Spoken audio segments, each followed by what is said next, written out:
Hello there, lead generation community. I am committed to providing training to you guys. So I've listened to what you guys have requested in the group, and I'm going to go ahead and do this training all about freelancing, where to start if you're breaking into remote work, and the different types of positions you could take. And the other thing I've seen you guys requesting is how to build a portfolio. So I'm actually going to take you guys through a couple portfolios I've built and show you the difference there. So let's go ahead and get started. So I like to break freelancing and remote work into 6 different types. And so what I consider freelancing is people who are looking for service-based client work. So that would be VAs, social media managers, web designers, logo designers, lead generation specialists, anyone who has multiple service-based clients and you're not tied necessarily to one company.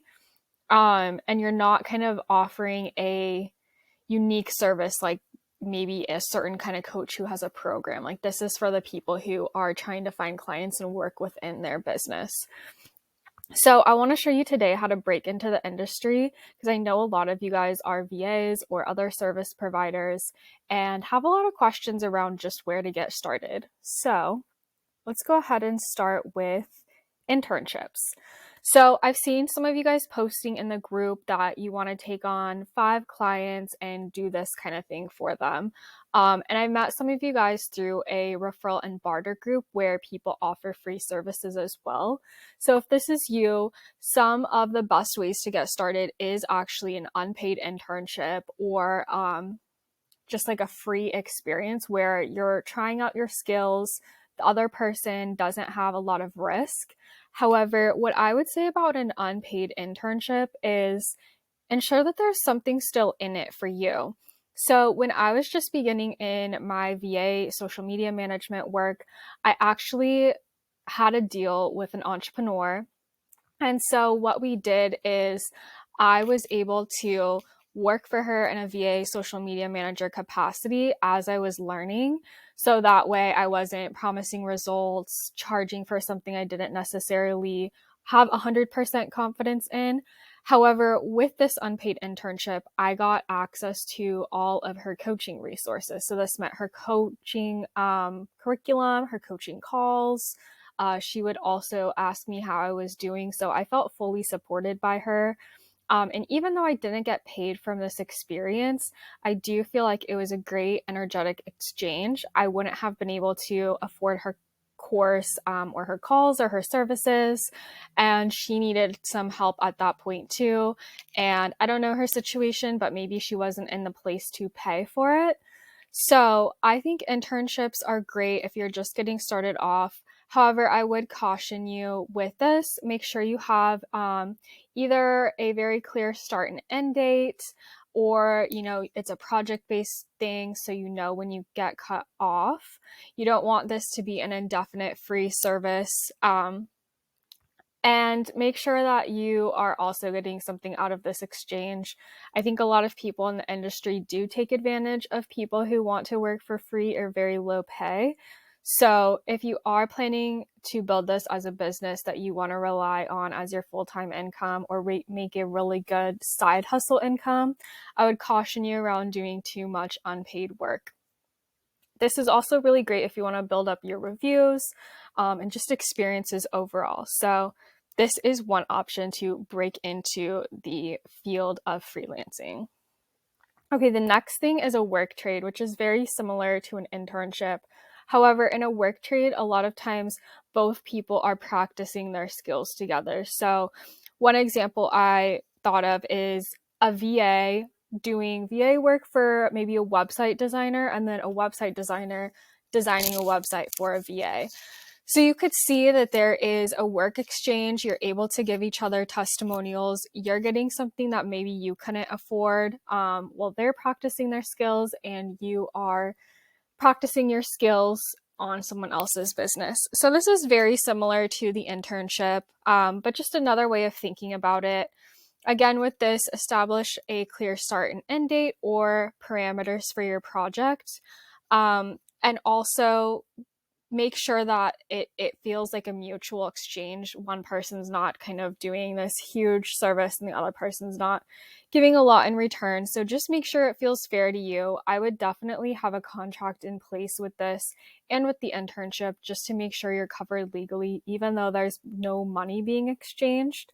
Um, and another great pro of both of these, the work trade and the internship, is sometimes after that specific project or period of time where you are helping each other or helping the person in an internship, they'll actually offer you a position or a longer term contract or recommend you to their colleagues, friends, whatnot. So these two ways of getting paid as a freelancer, not getting paid because you're not in these, but these two ways of breaking into the freelancing industry are pretty common. If you do have further questions about these, please let me know and I'll kind of let you know more about these. One really great group with this is actually pinned in the spreadsheet. It's called Women Barter and Referral Service. I'm not saying it correct, but in that group, you're able to actually exchange work or whatnot. So that is where I would start. Okay, another type of freelancing work is commission based. And I really want to talk about this because I feel like there's not a lot of discussion around this in the industry. But commission based, there is this great potential for high earnings. And I think a lot of people position their commission based jobs as like, you can make up to like $20,000 in this month. However, with commission based, you also have to be prepared for you could actually make nothing and put a lot of time and effort into this. So I would recommend commission based work when you know you have the skill set for, a lot of times it's selling, but you have the skill set to gain that commission. You also are okay if you don't get that initial pay or have low pay to begin with as you're building up your book of business, building up your skills. And the success in this depends on how you perform. So that's kind of what the commission-based job is all around. A lot of realtors operate on this kind of compensation plan. So when they sell a house, they get the commission from it. But if they sell no houses, even if they put in a ton of work, they get no commission. Now, there are pros to this kind of model of freelancing, which is you don't have to work a specified number of hours. So you're not clocked in from 9 to 5. You could work 9 to 11. You can work, 9 to 8 p.m. So you could potentially be putting in long days, but once you get the hang of it, it may be to your benefit because you really get that freedom of, working for your money in a way where it's very results based. So you can make it so that you're not working a lot. And if you get really good at the skill, you can gain so much money. Like commission based, I don't think there's a cap on it. And a lot of times there's a bonus structure. If you hit a certain amount, you are able to, get a higher commission than you normally would. So go ahead and think carefully before accepting a commission-based job. I've also seen places where they do base pay plus commission, which is a little bit safer of a way of getting into a commission-based job because you're able to actually know that you have a certain amount coming in and that base pay, and then the rest of it is commission-based. All right, now the next way is an hourly wage. So with the hourly wage, that's pretty much what you guys are used to in corporate jobs. So this is trading time for money. So you put in 5 hours, you get a certain dollar amount per hour. This is great because you know kind of what to expect. And if you're not having to work a certain number of hours, if you put in more time, you get more pay. So it's pretty predictable. You know that whatever you put in, you will be compensated for. I think this is a great way to start off in the VA freelancing space because you know that if you put in 8 hours, you'll get 8 hours worth of pay. And just be careful with the rates you accept. I know some people pay pretty low for freelancers and VAs. I've seen people offering like $3 an hour, and I'm not sure who can live off of that. But there are some good paying entrepreneurs who pay, $25, $30 an hour, who really want to see freelancers and VAs succeed, and potentially even more than that if you have a specific skill set. So, with the hourly, it can be flexible if you're not tied into a contract that states a certain number of hours worked or certain times of the day. I'm pretty sure if you are a freelancer on a W-2 versus or on a 1099 versus a W-2, they can't actually specify your working hours. They would have to hire you as an employee to do that, which is a W-2 position. So that's kind of the pros and cons of hourly. All right, now a retainer basis. So on a retainer basis, a lot of times you still are getting paid hourly. However, the client can pre-choose how many hours they'd like to work with you and pay up front. So you're guaranteed that number of hours. You don't always have the foresight to say like, oh, this person's going to sign with me for X amount of months unless you put that in your contract. But if someone pays you up front to do 20 hours of work in their business, you'll get at least 20 hours worth of pay there.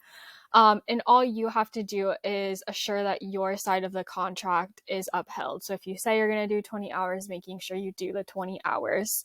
I really like this model because it's stable. You know exactly how many hours someone is signing on for. When I was doing work in this space, I like to say that they needed to sign on for 3 months at a time. So that way I was guaranteed that income for 3 months. And I didn't have to like learn someone's business and then go on to the next.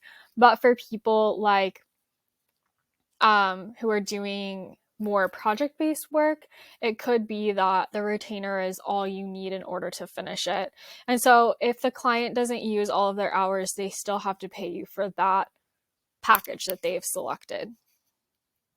All right, and then my favorite type of work relationship slash pay in freelancing is project-based work. So with this, it offers you complete control over your schedule as long as deadlines are met, and you'll be able to increase how much you make by increasing your skill set. So for example, if you are a web designer and right now it takes you 20 hours to build a website, and then as you kind of learn all the tips and tricks and maybe you optimize your process, or maybe you're adding in some automation in there, and maybe you cut it down to 15.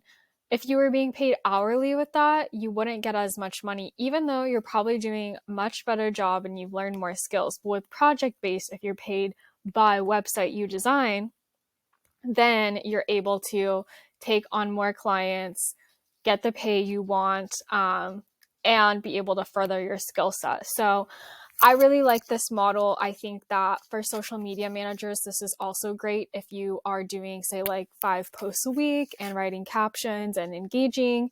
It could be that they're not tracking your hours as long as you're posting each day, doing some engagement. And the more you refine your skill set, the easier it's going to be to post and write captions and engage and everything like that. So if you're at the point where you could do project-based work, I feel like it's a really great way to earn income and potentially earn more as your skills progress. Let me know if you guys have any questions on these different models. I want to go over some portfolio pieces because I know a lot of you that are freelancers and VAs are also asking about that. So we're going to switch gears for a second. But this is kind of the base ways to earn money as a freelancer. All right, so I'm going to start with one that is more content-based. I know some of you guys, like I said, are social media managers, web designers, and whatnot. So with that, it's pretty easy to build a portfolio. You would kind of take some of your work examples and just put them on a Canva document. This was really basic. It was just a presentation. I took some photos from Instagram that I had done for like myself or for clients, just put them in this little square. You could see that this is a carousel, so people can kind of scroll through, and then just showing kind of some design work I've done and written stuff and all of that. So that one's pretty straightforward. Again, I recommend the Canva presentation because all you do if someone asks for your portfolio is go to the share button and then copy the link, and you can do the view only link, and it's super easy for people to just look at. Now, if you have more of a business where it's not necessarily visual and it's harder to say what you do, I also recommend doing a Canva slide, but going into more detail. So this presentation 100% worked for me when I was jumping on sales calls or people were asking what I did because it really outlined my process. So I'm going to go through this in depth and just show you guys what this looked like having a non-visual based work portfolio. So I was doing sales and lead generation management for accounts. That's a little background there. I gave a bit of an overview of services that I offered, so people were very clear when they clicked on this if I offered a service that maybe they would want. Right here, I put, why it's important to hire, what I was doing, the role I was in. Then I went into goals. So when starting off with a new client, I always evaluate what will help them most. Each client's unique, so are our goals and plans. With each client, I evaluate how I could best get them the greatest ROI off our time working together. So then I put kind of what to expect while we're working together. Step 1, we go over our ideal client, offer suite, and brand voice, getting clear on all of that. Step 2, we would make a leads list and evaluate their marketing. Step 3, we would go engage and work on their sales funnel. Step 4, we would go through launch support or promotion if they're doing that. If not, we would just keep engaging and leading people through their sales funnel. And then step 5, we would evaluate data analytics and do a full evaluation of our time working together. And from there, they can re-sign after this was like a 3-month program. After that, if they wanted to keep going, or they could go off on their own.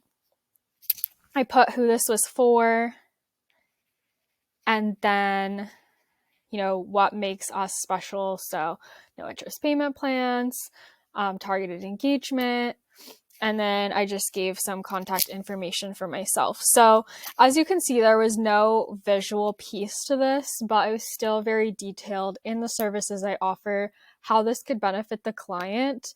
And then if they wanted to see examples, a lot of my work in this area was proprietary. So it was secure so that I wasn't giving away client information. But what I do at this point is kind of go through spreadsheets I had created on the sales call and just white out hide the columns that were private to my clients, and show them kind of the inner workings of what this 5-step process would look like. But like I said, I think this gave a really clear overview. It definitely got people on the call. Or if I was kind of more applying for a position, it got people interested. A lot of times they would be like, oh, this actually wasn't what I was looking for, but I could probably use it. So let me know if you guys have a non-visual service that you're having trouble with a portfolio for. Just drop it in the Facebook group and we can kind of brainstorm. Maybe I'll do like a live training around it. But I wanted to give you guys this info as you're starting off as freelancers, or maybe you are a freelancer but just looking to gain momentum. So I hope this was helpful. Please drop in the comments if you are a new or building freelancer, because I'd love to acknowledge you, see what your business is all about, and support you.